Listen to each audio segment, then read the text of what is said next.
15 minutes could save you 15% or more. My dad used to say that. Sure, yeah. It's from Geico. Yeah, whenever I would ask my dad for life advice, he'd sit me down and say, son, 15 minutes could save you 15% or more. And look at me now, a well-adjusted adult with a drawer full of plastic bags I'll never use. Okay, I'm confused. Was your dad a licensed Geico agent? Nah, he was just a real good dad. Geico. 15 minutes could save you 15% or more. 24 hours is like 3 weeks. Wookiees, lasers, Death Star.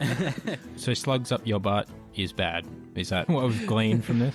Hi, we're the Culture Quest podcast. We're on a quest to become more cultured people by discussing a movie, a music album, a book, or anything else really each episode. Check us out, culturequestpodcast.com. Hey, Road Warriors, this is Chris from State of Fear Podcast, and you're listening to a Fourth Hand production.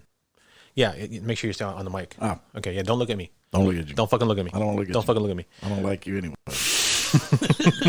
Fucker.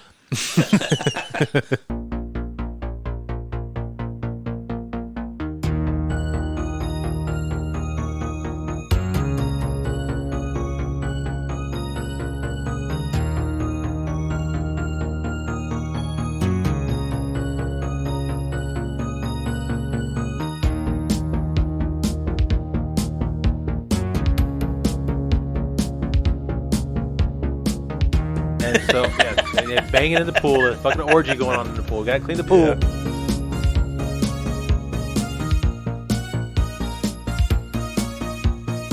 If the movie has any redeeming quality whatsoever, it's his fucking robe.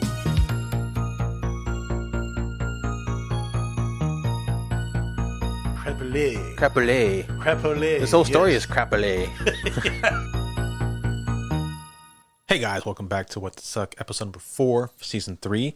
I'm your host Chris, and with me as always, That would be James. thank you for What's piping in up? there, James, man. What's up, brother? You're supposed to say my name, and then I'm no. supposed to say something clever. What the I fuck? want you to say your name. How about that? Don't That's be the clever catch me part. Off guard. Don't Yeah. be catch me off guard. Shit. So today, I'm pretty excited. We're doing a movie called Monsterland, yeah, which never heard of. it's fairly obscure, and in our search for info, there really isn't much on this. No, it's presented by Dread Central, which I think it's like a website or something. I don't know. How convenient. Yeah, but I found this at a Big Lot for like $2.80. So I'm $2? like, perfect. All But right. before we do that, let's get in real quick to some nitty gritty details. Yeah, again, as we mentioned, we are What the Suck. We are now under season 3. Yes, we have are. 2 wonderful seasons of 24 or so episodes going back for the last year and a half. Yes, they were just a warm up. Now shit's getting real. Now it's getting serious, yeah. So we have a Patreon going on right now. It's patreon.com/whatthesuck. What the suck? That What the is Suck. right. You can also go to tpublic.com and actually search for What the Suck, and it'll take you right there. And you will also be able to get to our merch for our sister project, State of Fear. Yes, that's on there as well. Go check out all the cool shit we got. Cool. Again, with the Patreon, we have 3 tiers from $1 to $10, so it's super cheap per month. You get more shit the more you donate. The higher up you go, including you get bloopers, but you get video podcasts, you get video episodes, you get exclusive access to certain episodes, to bonus episodes, to live stream episodes, watch parties, shit like that. All kinds of good stuff. Yeah.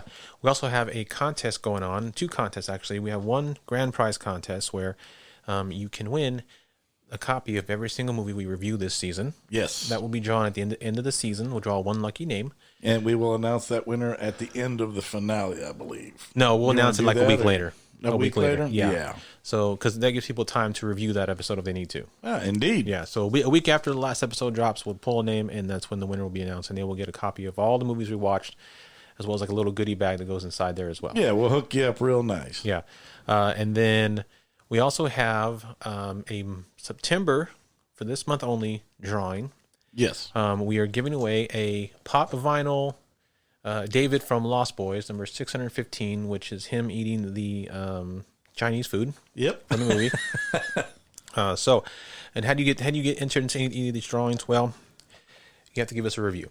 It's simple. Yes, give us a review. So You go to your favorite app, whichever one it is, or go to multiple apps, because what it is every single review you give us, send us a screenshot to our email at whatthesuckpodcast@gmail.com, and that will give you one entry to the drawing. That is correct. Now, if you enter and win the pop vinyl, don't worry, that doesn't take you out of the running for the grand prize. No, it does not. Yeah, and as we said, you can go to multiple apps, submit multiple reviews, and send us a screenshot, and you'll get multiple entries. Yep, email those to whatthesuckpodcast@gmail.com. You can also get extra entries if you subscribe to our Patreon, either in the $5 or $10 tier. That is correct. If you subscribe to the $5 level, you get one extra entry for every month you are subscribed. Correct. And if you join our $10 level, which is cheap, come on, Super now, cheap, yeah. you get 2 extra entries per month of being entered. Correct. And again, all those entries will roll Entered, over. subscribed. Same thing. They'll roll over to the grand prize. Now, what it won't roll over is for the next giveaway that we have. We have like 1, 2, 3, 4, like 4 more things we're giving away throughout the season. Yes. So that'll be different months of the. This is part of our effort to step up the game a lot. It's to show our appreciation for all the faithful listeners. We really, really appreciate the following. We appreciate the nice words we've received, the interaction, and we love the fact that people actually dig the show. Yeah. We're really grateful. So we just want to give a little something back. Yeah. So just go to patreon.com, subscribe to either the 5 or 10 to get an extra entry or 2 a month. Again, you don't have to. You can just submit a review, email it to us, and then that'll get you entered into the drawing for either the day. Well, for this month anyway, it'll be for the David, and then the movie one is going to go throughout the entire season, and then at the end of the month we'll draw a name for that. So, so today's movie is Monsterland, and again, as we said, there's not too much on it available online. It's a 2016 comedy, fantasy, horror anthology movie. Comedy. Yeah, it's directed by Eric Gardner and Andrew Cash. Written by Casper Aniello and Jan Andreessen, sorry. And it stars a whole bunch of people that I've never heard of, so I'm not going to fucking name them. Yeah. I love it. Eileen Dietz. I have to name this one as Hag. It's a hag. That's as the Hag. wonderful. We got somebody cast as the corpse. We've got somebody cast as a runner hag, corpse, a runner screaming corpse. victim. Screaming. Great I roles love here. it. Great roles I here. love yeah. it. And this is, like you said, this is an anthology, right? Yes, an anthology. Okay. It just makes you want to go, hey, and just run by. Yeah. Just makes you want to act stupid. Yeah. So, okay, so let's get started on that. But first, before we do that, let's go into our lovely rating system. Actually, let's check out what the box says on the movie. So, what does the box say, Chris? So it says that it's totally off the wall and a grisly horror anthology. Says Arrow in the Head, which never heard of that one. Bloody Disgusting says a monstrous good time, so much fun with like 4 O's. An arrow in the head, though. Yeah, I'm stuck on that one. Yeah. As unpredictable as it is insane, says Chris Crum of iHorror magazine, or wherever the fuck it is. Amidst a bloody blackdrop. Oh, that's not good. Amidst a buddy. I put an L when I'm not supposed to, and I take an L where I'm supposed to. It's okay. Yeah. Amidst a bloody backdrop of chaos and carnage, one panicked, lowly survivor of the monster apocalypse takes shelter in a movie theater to buy himself a few extra moments of precious life. Wow. Little does he know, he's taken a flying leap out of the frying pan and smack dab into the fires of hell by attending the last movie marathon he'll ever see.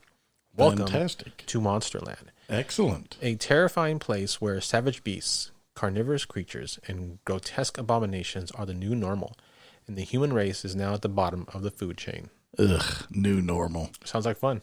Yep. Yeah. I'm not moving. All right. Well, as you notice, I'm froze. you can move your hand, but don't move your face. Yeah. So, okay. So we have devised a rating system to rate these movies that we watch. Yes, we have. It's an inverse rating system based on shit emojis. Shite. From 1 to 5.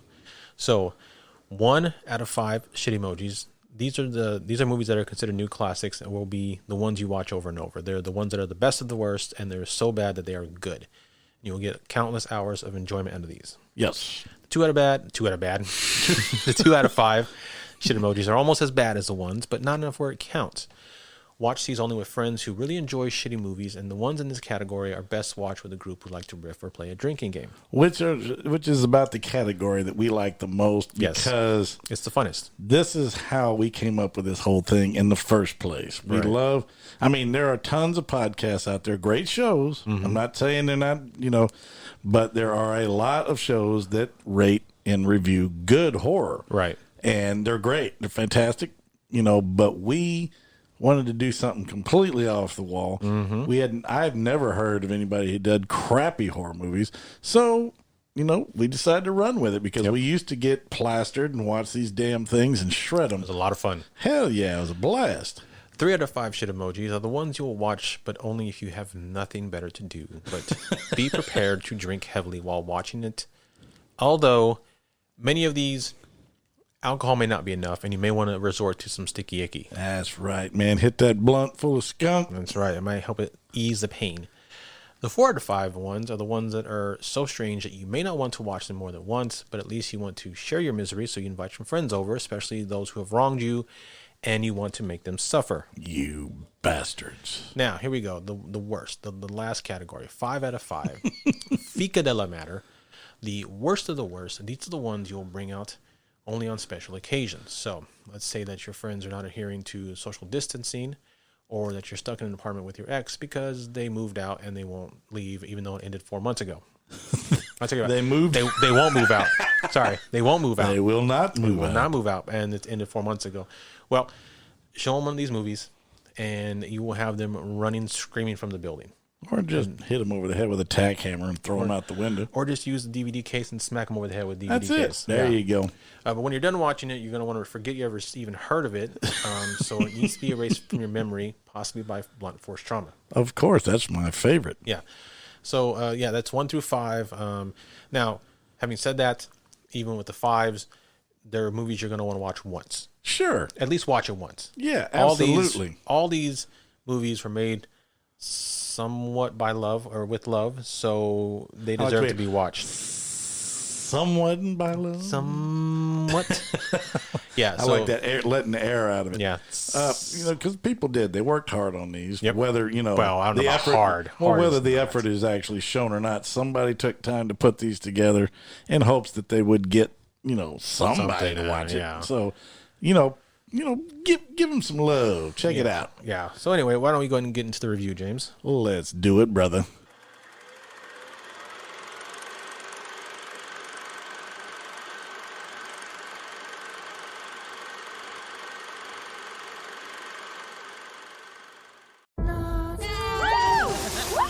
Here we go, Lynn.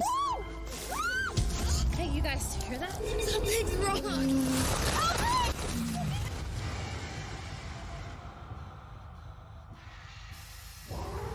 You look even worse than I feel. I'm losing my mind. I think I'm turning into a vampire.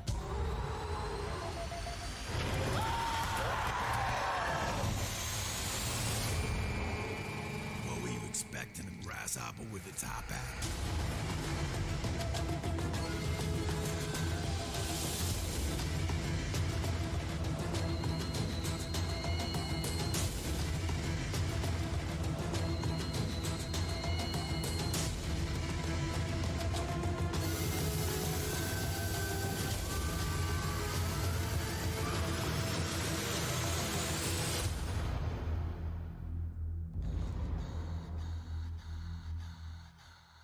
Okay, so right off the bat, I just gotta say I love this movie.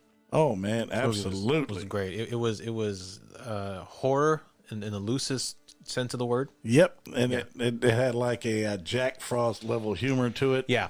Mm-hmm. And there was death, but none of it was tragic or scary. It was actually comical for the most part. Pretty much, yeah. Kind of creep show funny, even though creep show is a little bit scarier. But right. But so it starts off with this guy, or it starts off with this really bad dragon in the background of the city. There's like shit going down, and it pans down to this theater that says the word Monsterland on it, and then you see a guy run down with a bat, and he runs into the theater. And nothing's really explained. But then again, I guess nothing really needs to be in this case. Right. But what I love is they run in there. There's dead bodies everywhere. And there's actually body parts all through the lobby and gore stuff. and blood all over the place. Yeah. So great. he goes in there and grabs a big old honking hand of popcorn, stuffs it in his face. Oh yeah, and that was a great part because while he was sitting there stuffing the popcorn, like off to his right was an ice machine, and for no reason whatsoever, the ice machine opens and there's like this glowing skull inside. But then it closes. It was funny. That has nothing to do with the movie. It just happened, and that was it. That was all it showed. But it was very funny. But at that point, we were like, okay, this is gonna be a ride. Gonna be stupid. Yeah. So then, so what it is, the way the movie is set up, which actually is kind of interesting, the way they do that, this anthology is, he's in the movie theater and he goes to sit down to escape the horror apocalypse going on outside, the monster apocalypse. And so he's watching these short movies on the screen. Yep. And these are all the horror shorts for the anthology. Of course. So not too bad. Pretty original. Yeah, and then you got scattered corpses all laying in all the seats. Yeah. Yeah. And so the first segment is about a lake. And we literally get like 2 minutes and 25 seconds in, we get your favorite. The rescue titties. Yes. I mean, and at that point, we actually legitimately thought we were in trouble. Yes. Because I've said it before and I will say it again. If they're showing titties just minutes after the movie begins, or really at any part during a crappy horror movie, right, it's to keep the audience interested. Yeah. Oh, yeah.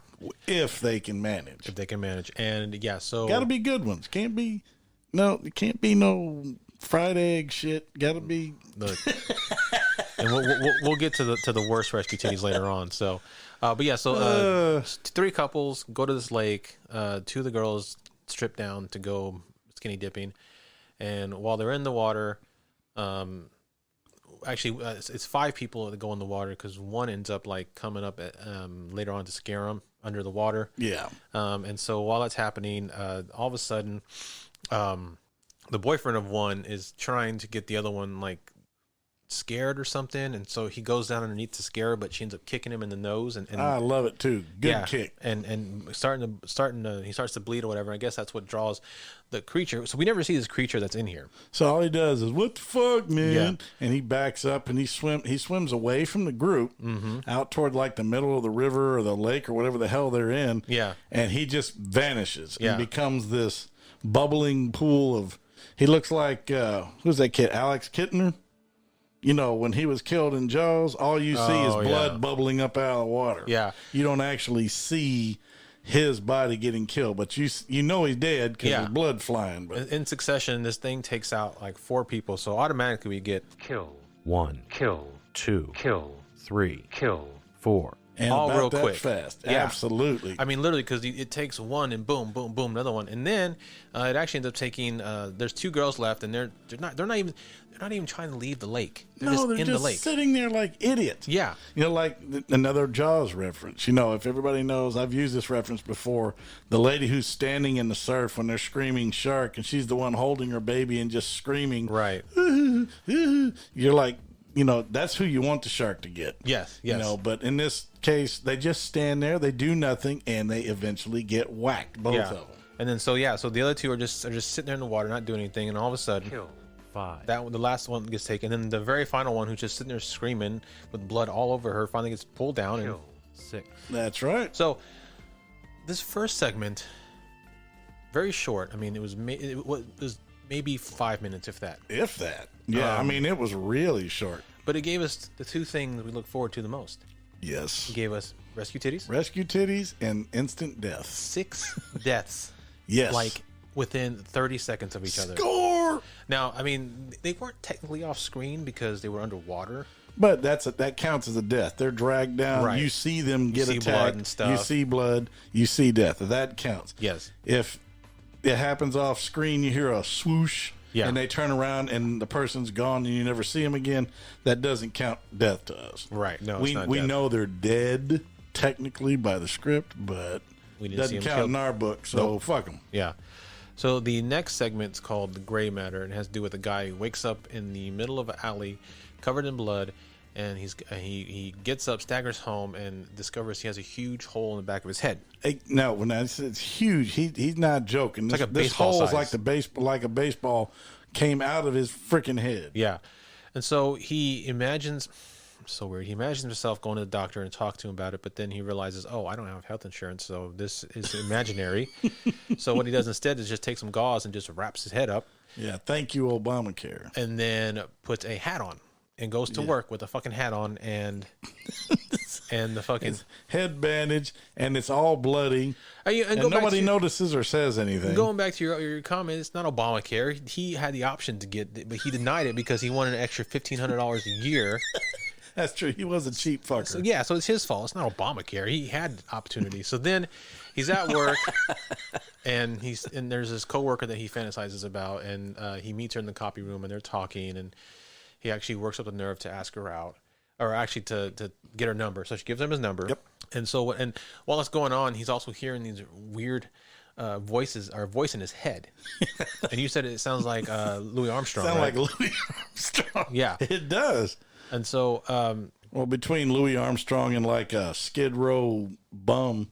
Oh yeah. I mean, that deep grumbly voice. And so then it cuts to him at his apartment, and he's in there, and he's getting ready to text her, and he hears that voice again saying, "You're gonna text her? What's wrong with you? What's wrong with you, boy?" So then he keeps hearing it, and then finally he has enough, and he realizes it's coming from inside his head hole. The head hole. So he reaches in and pulls out, and it's this little fucking gray blob creature with eyes and a mouth and a Brooklyn accent, whose name is Brian, by the way. Yeah. The next day, he's getting ready for his date with the girl. I forget her name. Doesn't matter. But he's in the kitchen. He's in the kitchen. Does it ever matter? No. No. He's in the kitchen, and the blob is sitting in a box of Chinese food, eating the Chinese food, talking to him about, giving him advice on how to get the furthest on this date. And it's the dumbest, funniest thing I've seen in a long time. It is. It's real stupid. He's like a little finger puppet. Yeah, but sticking up. I mean, like I said, so it's like part animatronic, part CGI. Yeah.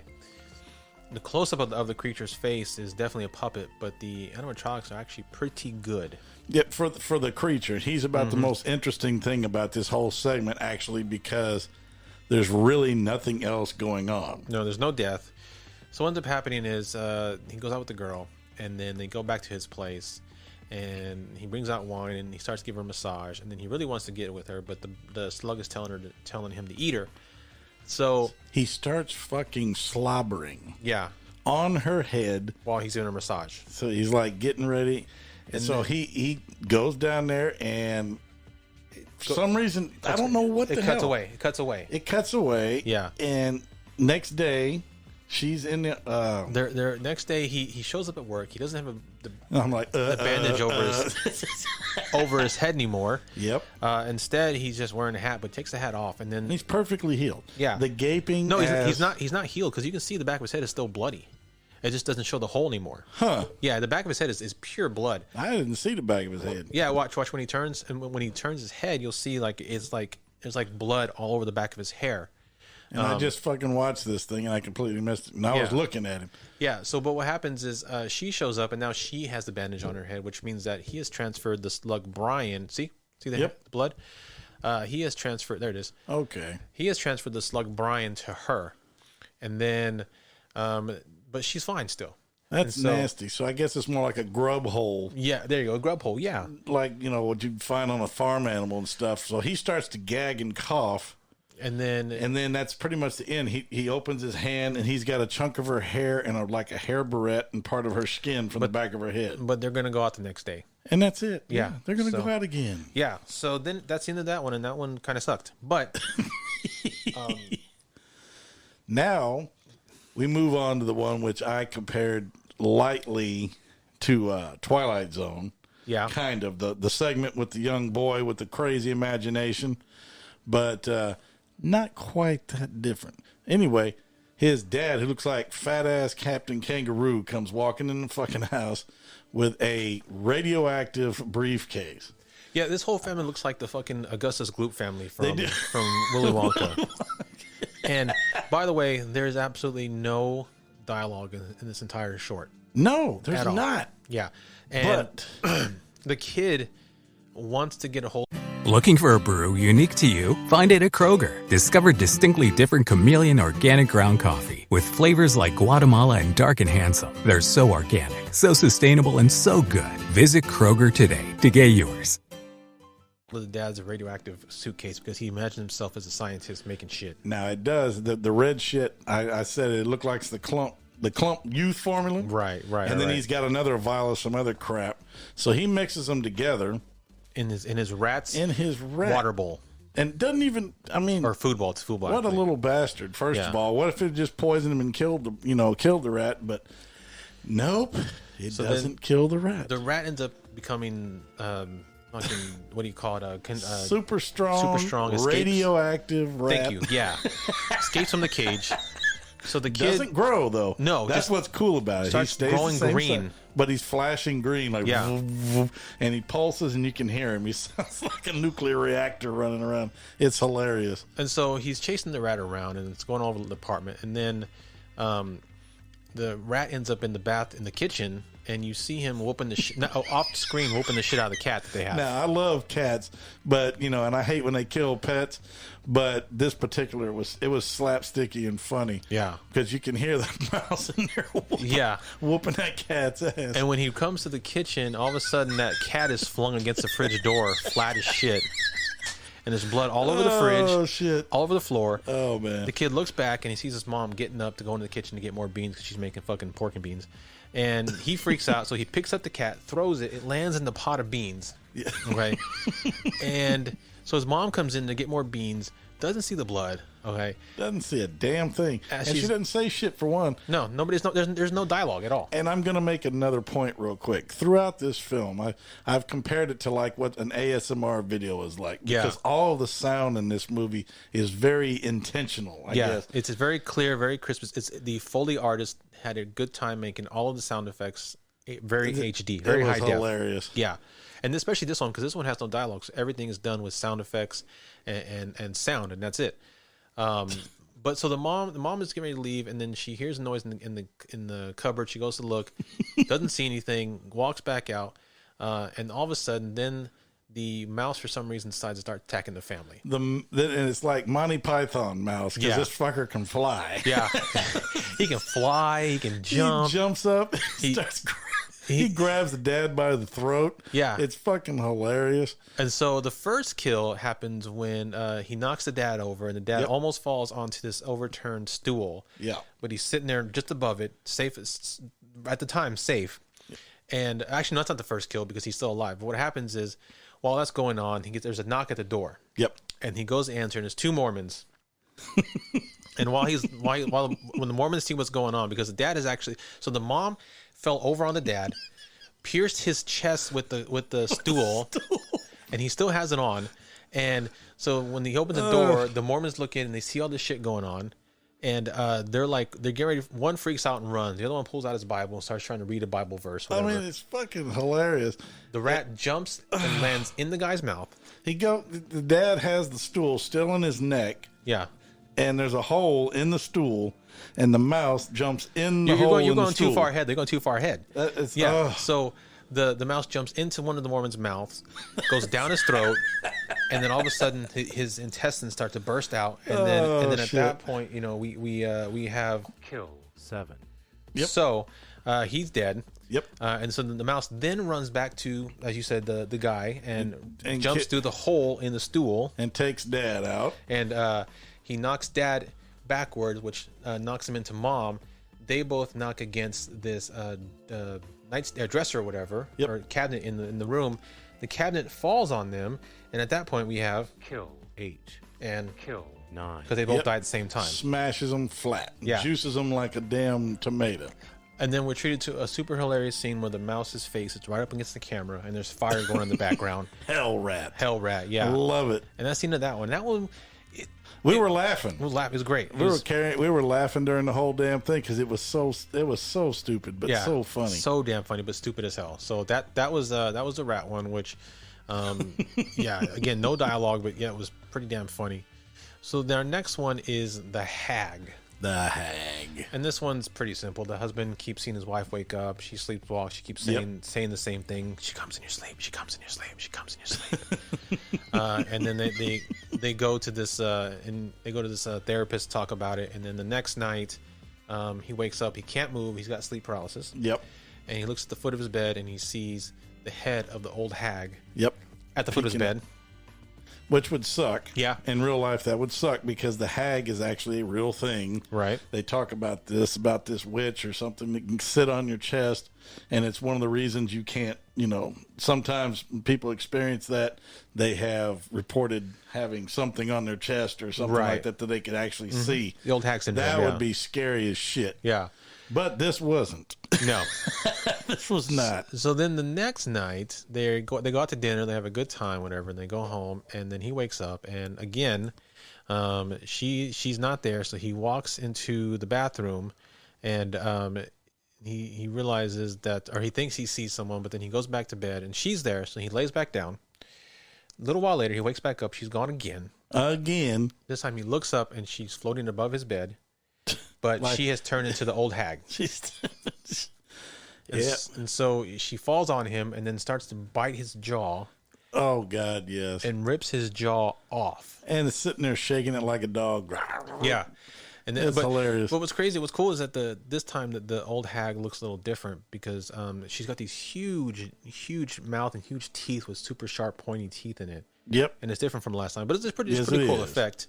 So then it cuts to the next day, and she's by herself at the therapist, and they're talking about how her husband just left. He just left. Yeah, and she was like, "It's okay. He put up with me for a long time." Yeah, but what's funny is this one you didn't really see the death. No, you saw a jaw get ripped off, but you didn't actually see him die. But he had his jaw ripped off. There's a lot of blood, so we're gonna go ahead and count it as kill 10. Yeah. Yes. So he's dead. Yeah. And then that's it. And then the damn thing ends. That's it. That's for Hag. Over with. Yeah. I mean, it's a cool effect for the most part. Then we're treated to a ridiculous cartoon featuring two guys being chased by a monster. One gets eaten. The other guy traps the monster in a warehouse. And it's like a weird... It's just a weird little animated short. It's like a low-budget South Park type. With some 90-year-old monster masher, he calls himself. Yeah, so he calls the monster killer, and this 90-year-old dude with a walker who comes in, beats the ever-loving fuck out of the monster with the walker, and then says, "You know what? That you don't know much about monsters because that was the baby. Meet mom." The guy turns around and gets eaten by the bigger monster. Boom, done. The end. But it was like 45 seconds. We're not was counting really... those as kills because it's fucking cartoons. cartoons. No, it's cartoon. Yeah. It's not real. So then we're treated to another one, which at this point I've lost count how many fucking segments that is.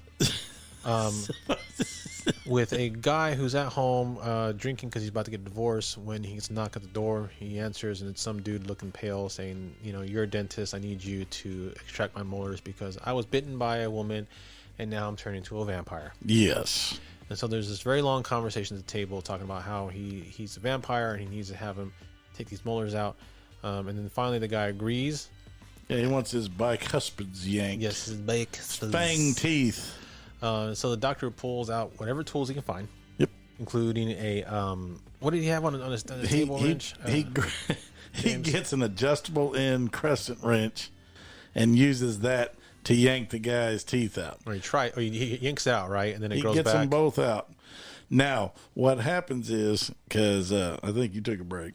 I went to go get a snack, yeah. Because that whole table scene when the two of them are talking was so fucking long. It's so boring and yep. Well, anyway, he takes... Hey, where's the buzzer? Oh, yeah, I gotta get that buzzer. Go on. That's all right. Anyway, he does. He successfully removes both of his bicuspids as requested. So his fang teeth are gone, but he hits the ground and starts to spasm, and the guy's freaking out. So he grabs the gun that the guy was pointing at him. Right. And then this dude morphs on into a vampire, stupid-looking vampire at that. But he morphs in, so he starts to try to shoot him. Okay. I mean, he puts his hands up, and then when he pulls his hands down, his face has changed, and his teeth have grown back. And what's funny is, like I said, remember, he's got like this 80-foot hallway that leads to his front door. So he runs all the way down to the front door, turns around, and he's pointing this empty gun backwards. So I'm sitting there laughing. I'm like, dude, you already know the gun's empty. Yeah. Just get out the fucking house. Yeah. Doesn't get out the house. Vampire's on the staircase, jumps his ass, eats him up. He's... Kill 11. And gone. And done. So that's the end of that one. Not one of the better ones. Definitely a little too long. It just kind of, it was very uneventful. It was quick, predictable, but Yeah. So then the next one, you actually left the room to go take a break. And it's this fucking weird ass puppet show that is not even worth mentioning because I couldn't understand what the fuck was going on. It made no sense. It was like a really bad, like modern art fuck show. So we're just gonna move past that one because no kills, no deaths, no nothing, just stupid pure shit. Stupidity. Yeah. Yep. Then we move on to the weirdest, okay, not the weirdest one. One of the weirdest ones of the show, called "Stay at Home Dad." Stay at Home Daddy. And it's this dad whose wife goes to work and he stays at home because he has breasts and he's able to feed the baby. 16 months earlier, it says. Yeah, he found an ad because apparently he works at a comic shop and they're getting ready to have a kid. But he found an ad for an experimental procedure that will give men breasts, and then they'll get paid for this procedure, and they'll be able to stay at home and help with the baby and get paid for it. Yep. So he goes through with it, and he ends up getting these really, it's supposed to be real, but they look fake as shit. The worst rescue titties ever because they're on a dude. They look. I don't even want to count them as rescue titties. Yeah. They're an insult to rescue titties worldwide. So we're just going to say this was a freak show. Yeah. So we're just, this one's kind of okay, but it's kind of long, so we're just going to rush through it. But what ends up happening is it follows him as he goes throughout his day of taking care of the baby, who's actually kind of like a toddler now. Who, the mom said that he should have been, or the kid should have been weaned off of breast milk a while back. But so it goes to him as he goes through his day with the kid, and then goes home.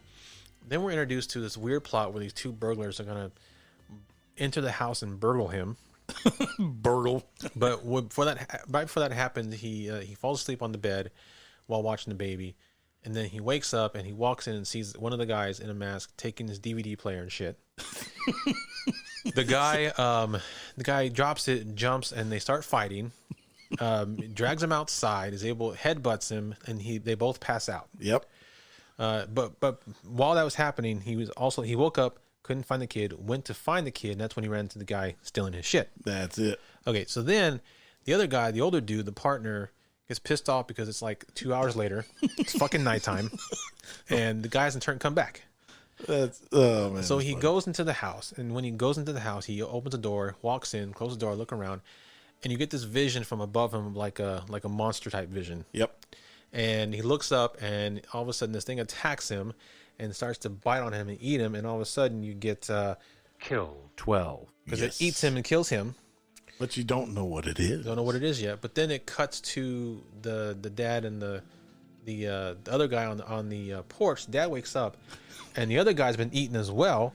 He's all fucked up. He's all fucked up, and he's kill 13. That's right. And what's so funny is at this point, Mom comes home, walks up the stairs. Oh, this is so funny, yeah. And just looks at the body and goes, and steps over him and walks inside. And you're wondering, she's awful calm for a dead body being on the porch. Yep. Goes in there, and Dad is on the ground breastfeeding the kid. And he's complaining that it hurts. Something's wrong. Like this. He's basically saying, something's not right. And he's freaking out. And at this point, something's up. And you see the kid.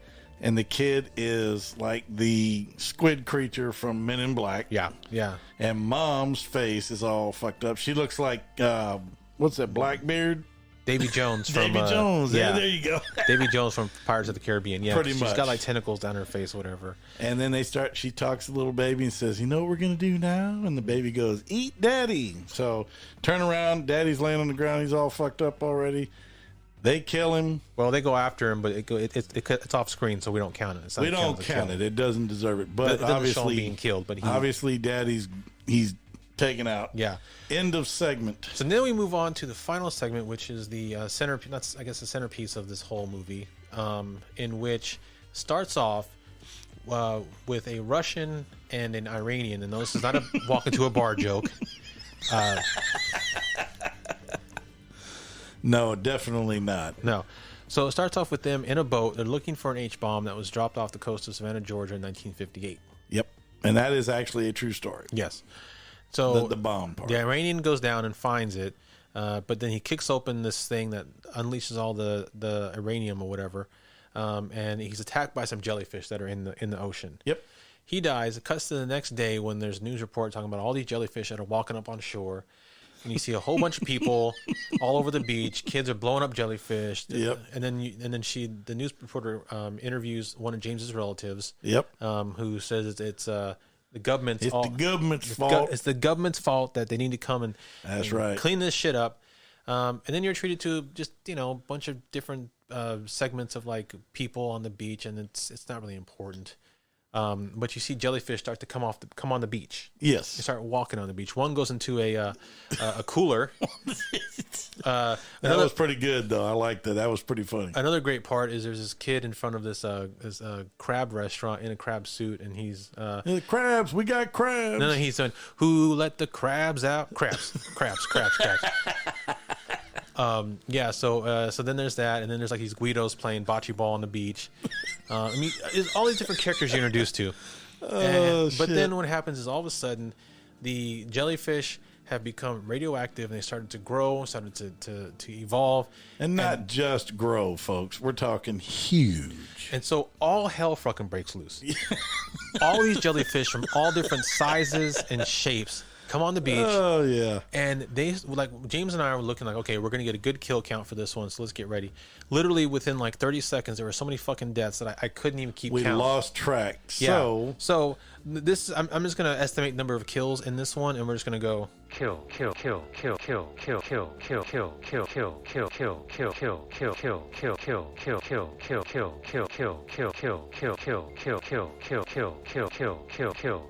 And then what I love about it is the Russian babe is on the beach during all the chaos. People are dropping dead left and right. She grabs this foam rubber rocket launcher. You can tell RPG. It's foam as shit. It's hilarious.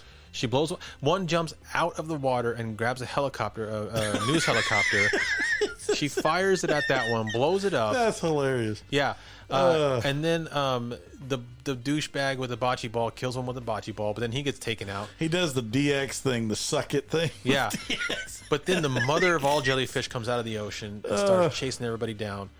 But then, like, that's it. That's what ends. It just ends like, boom, done. It ends, and then the credits roll. Well, no, the credits don't roll. What happens is we get the whole cutaway, or the whole... Well, the segment credits roll, excuse me. The side piece to this whole thing is the guy in the theater. And so his little last bit, which is stupid as shit, he's sitting there watching it, and there's a green goo that comes on his shoulder. He looks up. Green jizz. Let's just say it how it is. The camera pans up, and there's like this claymation monster with tentacles above him. He goes to run out, and there's a vampire that comes out from the lobby and attacks him, and that's it. And boom.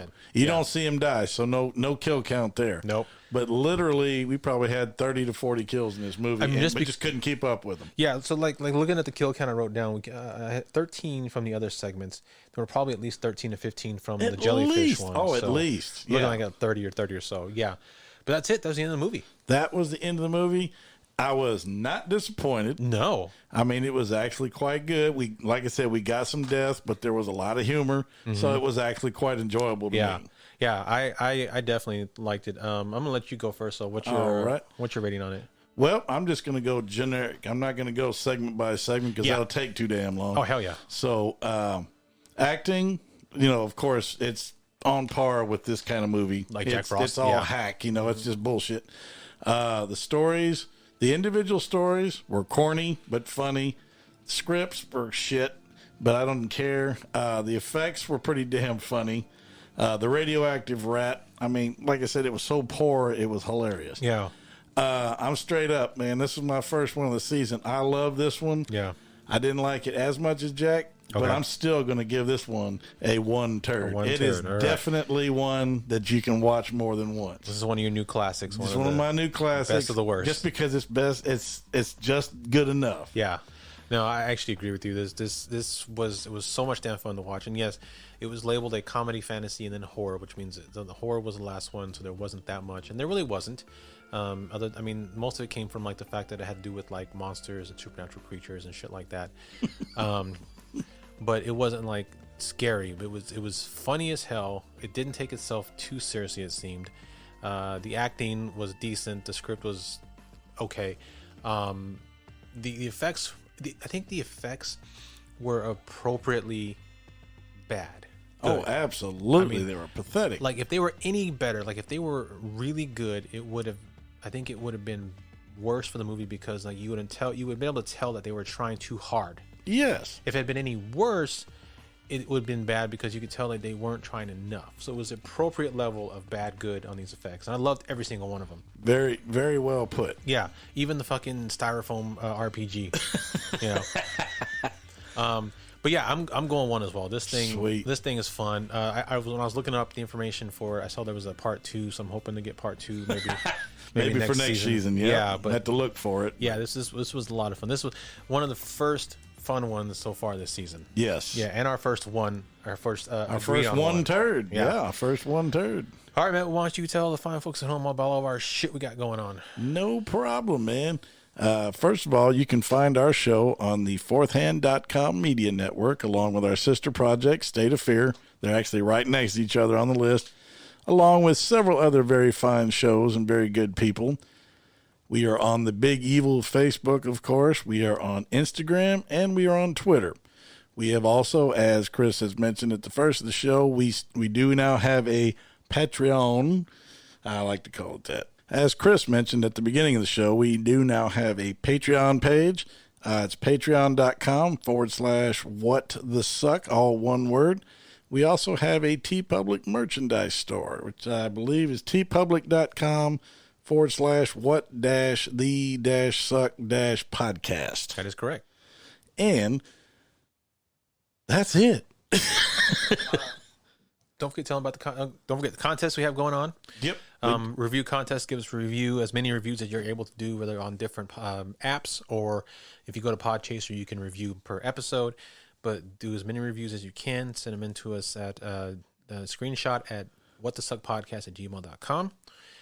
They will be entered into the grand prize at the end of the season, where you'll win all the movies we're watching this season. Yep, he's marking them down in a notebook, keeping track. Also, for this month, for September, we're also giving away, at the end of the month, we're giving away the pop vinyl of David from Lost Boys. Yes. So one lucky person will win that. So yeah, so send in your reviews, and somebody will get that. And then, like I said, winning the pop or winning any of the other prizes throughout the season does not disqualify you from winning the grand prize. Of course not. The grand prize is going to be up for grabs till the very end. So by all means, keep the reviews coming.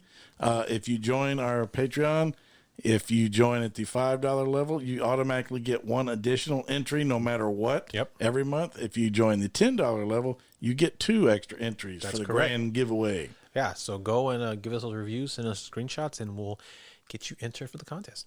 Amen. All right, man. Well, this is Chris, and I will see y'all at the next Suckfest. Yeah, and this is James, and if it ain't on What the Suck, it ain't shit. Deuces.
You've been listening to a Fourth Hand Joint.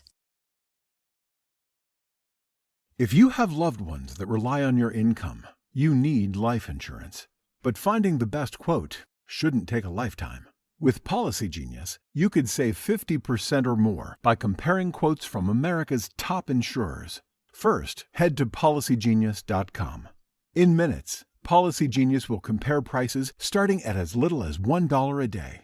You might even be eligible to fast-track your coverage with a no-exam policy. Once you apply, the Policy Genius team handles all the paperwork and red tape. If you have any questions, their team of licensed, independent experts is on hand to help. In fact, Policy Genius's award-winning service has a 5-star rating across thousands of reviews on Trustpilot and Google. Make today the day you cross life insurance off your list and get protection for your loved ones. You could save 50% or more by comparing quotes. To get covered, head to policygenius.com today. Looking for a brew unique to you? Find it at Kroger. Discover distinctly different chameleon organic ground coffee with flavors like Guatemala and Dark and Handsome. They're so organic, so sustainable, and so good. Visit Kroger today to get yours.